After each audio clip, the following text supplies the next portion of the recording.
Yo, what's going on YouTube? A lot of people usually ask me about my controller settings and different settings, so I wanted to take the time and make a short YouTube video going through all my settings from controller, audio, interface, just all my settings that I use for Warzone. Also, I'm gonna go through a couple PC settings at the end for my PC players and talk about the new PC that I just built. So I hope y'all enjoyed the video. Let me know what y'all think. Drop a like, subscribe if you haven't already. Come through, watch me live on Twitch, Facebook.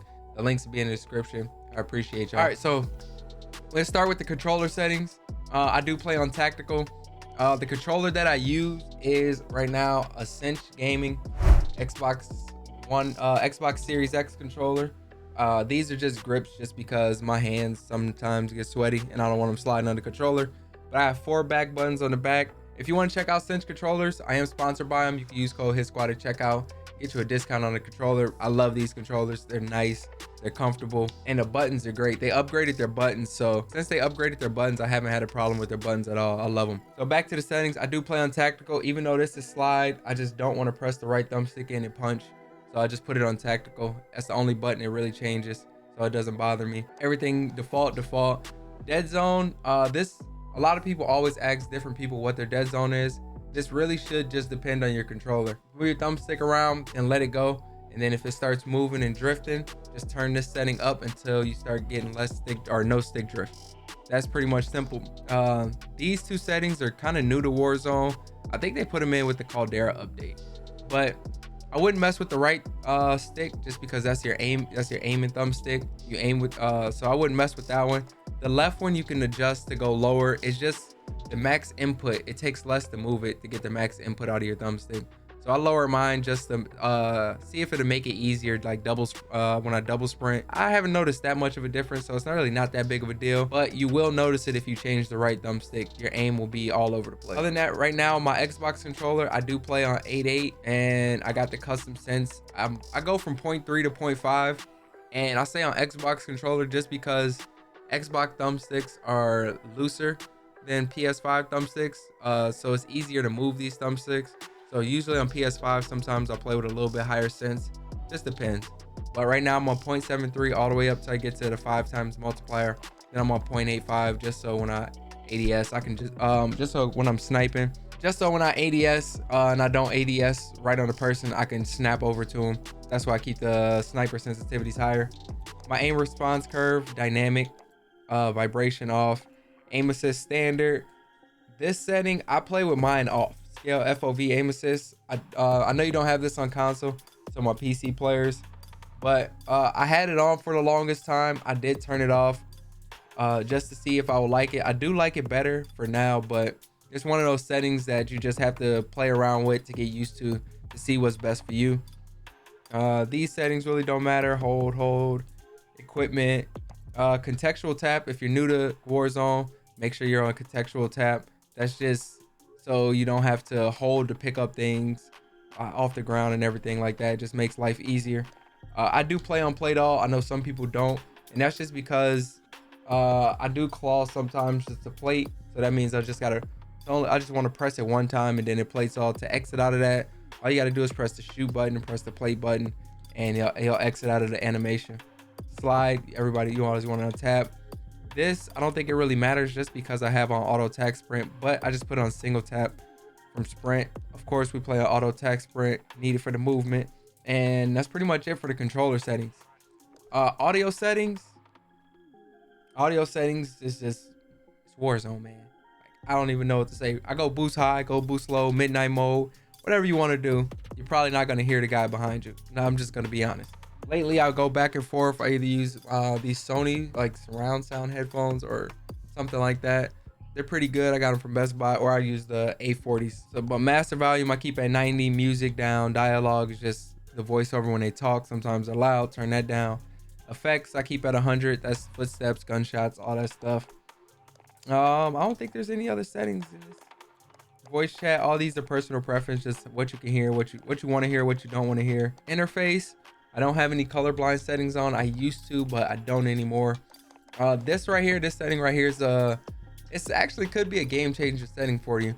So all it is just, it shrinks down your HUD. So your map, like your gun, your ammo and all things like that, your health, It just shrinks it in the screen so you don't have to look as far to the left or right to see like your map or to see your pings, whatever you want to see. So like if you don't turn it down, yours is probably like around like this top corner right here. Like mine, I think at 40 is like around right here somewhere. It starts right here, just so I don't have to turn my head as much and I could just focus like on the middle of the screen, focus on what's going on around me. That setting's a big setting. I definitely recommend changing it, turning it down to see if you like it. Mini map, square, of course. All this stuff right here is personal preference. Text chat, all these things right here is personal chat. I got my text chat disabled. Probably can enable it, but it is what it is. And then PC, if you want to put things on screen, I got my FPS, my ping, my GPU temperature, so I can see, make sure my GPU is not running too hot, and then packet loss.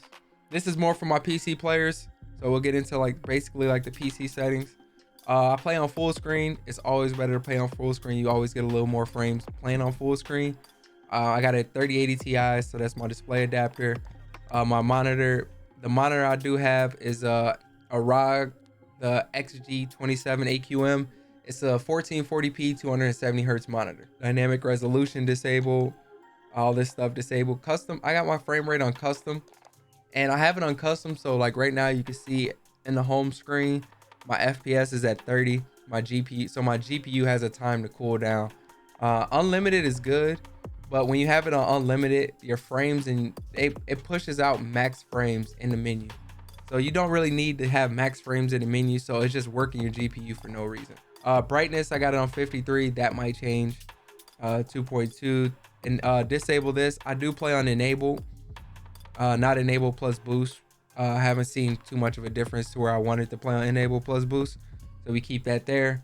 Quality 120 FOV. Streaming quality low. Texture resolution very low. I play on all my settings low. This is supposed to be high. We keep that high. Particle quality high. Everything else would be disabled. Film extrain 0. I haven't messed around with this setting since I got my new PC, but I might check that out, try that out. Anti-aliasing, I play either off or on 1x, and I like it like that. Some people like it with filmic on. You just have to see what looks better for you. Personally, I either like it off or on 1x. And then depth of field and motion blur, you always want off. Shadow resolution, this takes a lot of shadow. When you turn your shadows up, it does take quite a few frames, so I turn that on low. Keep these enabled. This actually helps your frames. I don't know how, but it does. Low, and then everything else is disabled. Those are all my in-game settings. So this is my new computer that I got. I got a 3080 Ti. I have 32 gigabytes of 6400 megahertz RAM, terabyte SATA drive SSD, and a 2 terabyte NVMe SSD. And then the 3080 Ti. The CPU is the i9-12900K. With your if you're on PC, I know I had a couple questions. If you go to your memory, this is your RAM speed. So say you have like 3200 hertz of RAM. If you never went to your BIOS and turn your XMP on, this probably say like 2133 or something. So I would definitely go to your task manager memory and then check this speed right here. If it is not what your RAM speed is, you have to YouTube your motherboard how to get into your BIOS, and then just change the XMP of your RAM. Anyway, this is the PC, man. It's a dope PC. I'm super excited about it. I really only got to play on it one time so far, so I can't wait to just actually grind it. Other than that, if you go to the NVIDIA control panel, I don't know about AMD. If you have AMD, that's not gonna help you too much, but the NVIDIA control panel for all my NVIDIA users, my Intel users, if you go to manage 3D settings, like I do mess with a couple things in here. I put my texture filter in on high quality, and then threaded optimization I turn on. Power management, I always put max performance, and then refresh rate, put highest available. I don't seen a lot of people mess with this setting. I put it on. I don't know if it helps or not. I just put my low latency mode on ultra. If you use NVIDIA filters in game, that kills your FPS. So a way around that is to just go here and you can adjust your desktop settings. So you can change your brightness, your contrast, gamma, the vibrance. I play with mine on 78, like all that, and it makes your game looks just like you have filters on, but it doesn't tax you on FPS. Only thing, the sharpening filter isn't as good. They have one right here in the panel. That setting isn't as good as the NVIDIA filters in game, but the amount of FPS you lose for having those filters on, I don't think it's worth it. I used to run them, and I just don't think it's worth it anymore. Those are all my settings. That's everything that I run. I do appreciate y'all for watching. Let me know what y'all think in the comments. If it's a setting you see that you think I should have on, let me know. I don't know much about PCs. This is just what I've gathered from the time that I've been playing on one. So I appreciate y'all for watching, man. I'll see y'all in stream. Much love.